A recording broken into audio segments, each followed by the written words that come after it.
ہوں تو نبی کریم صلی اللہ علیہ وسلم نے اسے 3 عمل بتائے، 3 عمل بتائے۔ وہ 3 عمل اگر کوئی بے روزگار ہو، جس کا رزق تنگ ہو، وہ بھی پڑھے، جس کا کشادہ ہے وہ بھی پڑھے۔ یہ 3 عمل بہت جو ہے فضیلت رکھتے ہیں، اگر کوئی بندہ کرتا ہے تو اس کا رزق بڑھ جاتا ہے۔ جب گھر میں داخل ہو، حضور نے فرمایا جب گھر میں تو داخل ہو، داخل ہوتے ہی گھر میں کوئی ہو یا نہ ہو، تو نے کہہ دینا ہے السلام علیکم ورحمۃ اللہ وبرکاتہ۔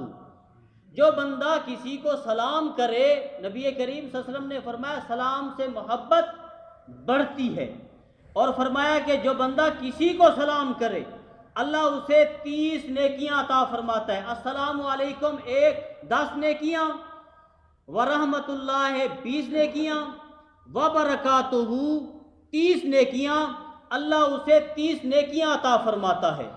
30 نیکیاں ملی، سلامتی کی دعا بھی ملی، برکت کی دعا بھی ملی، رحمت کی دعا بھی اسے ملی، اور 30 نیکیاں بھی ملی۔ یہ بات آپ نے ذہن میں بٹھاؤ کہ سلام جب کرتے ہو اسے بھی 30 نیکیاں، جب وہ جواب دے گا اسے بھی اللہ 30 نیکیاں، اور یہ دعا بھی ہے السلام علیکم، سلامتی ہو تجھ پر، ورحمۃ اللہ، اللہ تعالیٰ کی طرف سے تیرے اوپر رحمت ہو، وبرکاتہ، خدا تیرے رزق میں، تیری عمر میں، تیرے گھر میں برکت ڈالے۔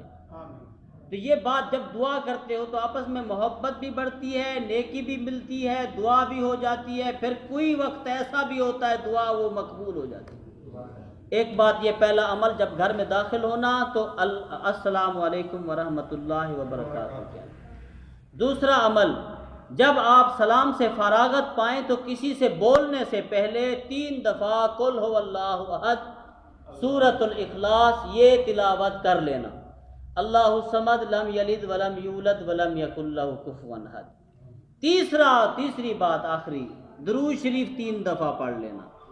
جب بھی گھر داخل ہو، شام کو ہو، صبح ہو، دوپہر کو ہو، جتنی دفعہ گھر میں داخل ہو یہ عمل کرے گا جو بندہ، اس کا رزق دن بدن کشادہ ہوتا چلا جائے گا۔ دعا کرتا ہوں اللہ تبارک و تعالی اس صورت کو ہمیں اپنی زبان کے اوپر دہرانے کی توفیق عطا فرمائے۔ یہ صورت بڑی عظمت والی ہے۔ جو بندے کہتے ہیں کہ میں قرآن نہیں پڑھنا جانتا، میں کہتا ہوں کہ ہر بندے کو ہی تقریباً یاد ہے۔